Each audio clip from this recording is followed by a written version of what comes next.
Right అండి. శంకర్ గారు right. సత్యం గారు వినిపిస్తుందా? అమ్మా ఒక నిమిషం. అమ్మా సత్యం గారు అన్ని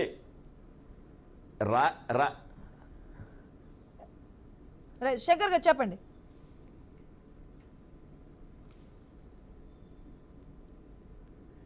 అమ్మ మా కేడర్ గురించి వాళ్ళకి అనవసరం.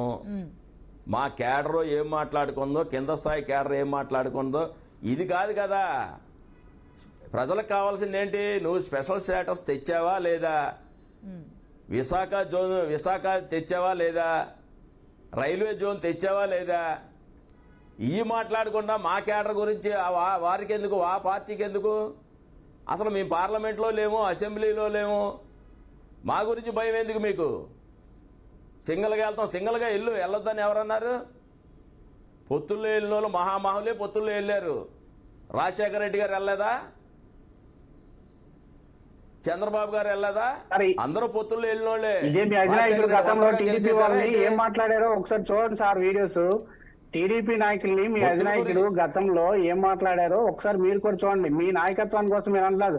మీరు ఒక పార్టీ ఉన్నటువంటి దీంట్లో మీ కింది స్థాయి వాళ్ళు కూడా ఏమనుకున్నారో మీరు కూడా గుర్తాలి. ఎందుకని మీరు ఎప్పుడు కూడా పూర్తిగా పొత్తుల కోసమే తప్ప మా అధినాయకత్వం, మా నాయకత్వానికి మీరు ఎటువంటి ఇవ్వాలి, మా కేడర్కి ఎటువంటి భరోసా ఇవ్వాలని ఉన్నారు కదా. మీరు స్పెషల్ స్టేటస్ తేడండి బాబు, విశాఖ ఉక్కును కాపాడండి బాబు అంటే మా కేడర్ గురించి కాదు. మీరు విశాఖ ఉక్కును కాపాడండి, కాళ్ళ మీద పడకుండా వెళ్ళి కాపాడండి. Right right. శంకర్ గారు ఒక్క నిమిషం. సత్య గారు వాళ్ళ పొత్తులు, వాళ్ళ అభ్యర్థులు, వాళ్ళు ఎవరు ఎక్కడి నుంచి పెట్టుకుంటారన్నది వాళ్ళ ఇష్టం, వాళ్ళ అధినేత ఇష్టం, వాళ్ళకు క్లారిటీగా ఉన్నారు. శంకర్ గారు ఒక్క నిమిషం. టీడీపీ అధినేత, జనసేన అధినేత వాళ్ళు ఒక క్లారిటీగా ఉన్నారు. ముందు నుంచి కూడా జనసేన అధినేత కానీ వీళ్ళంతా ఒక గ్రూప్ అయ్యి వాళ్ళు ఒకటే చెప్తున్నారు, అరాచక పాలన పోవాలి అంటే మేము ఒకటి అవుతున్నాం అని ముందు నుంచి క్లారిటీగా ఉన్నారు. సత్యం గారు మీకు ఇప్పుడు మీ వైపు చూసుకుంటే అంటే వీటన్నిటి మధ్యలో గ్రూపులు అంటే మిగతా పార్టీలన్నీ ఒకటి అవుతున్నాయి. మీరు మీ అధినేత ఈ నేపథ్యంలో అలాగే ప్రజల నుంచి కూడా వ్యతిరేకత వస్తూ ఉంది. మీరు కాదనదు వ్యతిరేకత వస్తుంది. దానికి చాలా ఎగ్జాంపుల్స్ కూడా ఉన్నాయి. అంటే నిన్న అసెంబ్లీ ముందు సర్పంచులు ఏదైతే దాడికి రావడం జరిగిందో అది కూడా వన్ ఆఫ్ ద ఎగ్జాంపుల్. ఈ నేపథ్యంలో మీ అధినేత ఎలా ముందుకెళ్ళబోతున్నారు? సత్యం గారు. సర్పంచులందరూ కూడా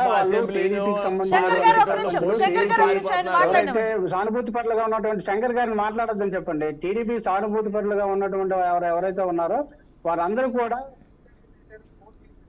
15-0 చేస్తారని చెప్పి వాళ్ళు చెప్పే ప్రయత్నం చేస్తున్నారు. ఆల్రెడీ 15 రోజుల క్రితమే 15th ఫైనాన్స్ సంబంధించి పంచాయతీలకు పూర్తి స్థాయి నిధులు విడుదల చేయడం జరిగింది. ఆ నిధులన్నీ కూడా ఇప్పటికే పంచాయతీలు కూడా వెళ్ళడం జరిగింది. పూర్తి స్థాయిలో ఉన్నటువంటి పరిస్థితి ఉందని చెప్పొచ్చు. వీళ్ళంతా కూడా కావాలని చెప్పేసి ఏదో ఒక ఉద్యమం చేయాలి. ఇప్పుడు పని చేసే దానికి ఆంధ్రప్రదేశ్ లో ఏదైనా ఉద్యమం చేయాలంటే వాళ్ళకి ఇంకేం లేదు మేడం గారు. అందుకోసం ఏదో ఒకటి చేయాలి, ప్రభుత్వాన్ని ఏదో ఒకటి బస్ పెట్టించాలని చెప్పేసి చేస్తున్న పరిస్థితి ఉందని చెప్పేసి వాళ్ళు చేస్తున్న పరిస్థితి. శంకర్ గారు మీరు మాట్లాడేటప్పుడు మీరు మాట్లాడాలి. మీరు పంచాయతీలో డబ్బులు వచ్చినా లాక్కోవడమే గవర్నమెంట్. పంచాయతీలో ఒక్క రోడ్డు వేసిన పాపం లేదు, కరెంటు బిల్లు కట్టిన పాపం లేదు ఈ రాష్ట్ర ప్రభుత్వం. పంచాయతీలో డబ్బులు వస్తే శంకర్ గారు థ్యాంక్ యూ సో మచ్ అండి డిబేట్ లో వచ్చినందుకు.